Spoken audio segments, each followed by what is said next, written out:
Casey Concepcion, palagi na lang mainitin ang ulo dahil hindi niya pa rin nakapiling si Piolo Pascual.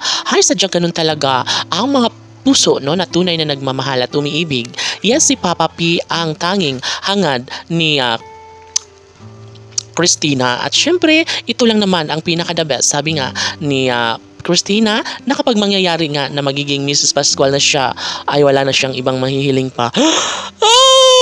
Syempre, lahat ay magiging happy at hindi kaya natanggapin panigurado ng kalang mga bashers kung tuluyan ngang maisakatuparan ang lahat ng kanilang pinakapangarap na sana'y makapiling na niya habang buhay ang lalaking tunay na nagpapaligaya sa buong pagkatao ni Christina. Si Piolo Pascual ang tanging nagpapasaya at nagbibigay lakas sa buhay ni Christina.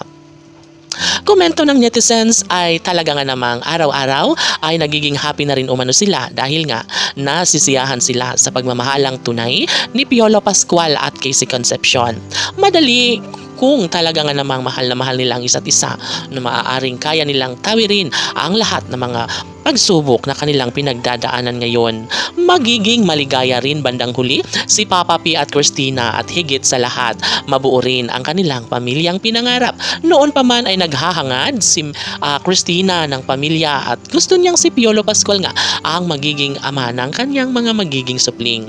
May posibilidad at malaki pa rin naman ang puruhan na maghahari ang isang pag-iibigang tunay ni Papa P at Christina. Siyempre, pagsisikapan at pagtsatsagaan rin umano ni Papa P ang lahat dahil ayaw niya na tuluyang mawasak, masaktan at mabigo ang nobyang si Casey Concepcion.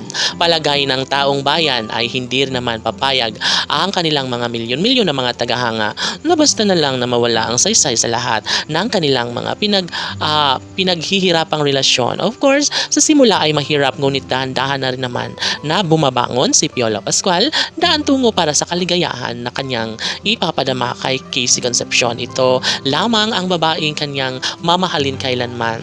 Sadyang masaya naman ang puso ni Christina sapagkat hindi niya akalain na ganun kainit ang pagtanggap sa kanya muli ni Papa P kung gaano ka kainit ang pagmamahal na ipinapadama at respeto at panguunawa ang nagustuhan ni Christina para sa nobyong si Papa P.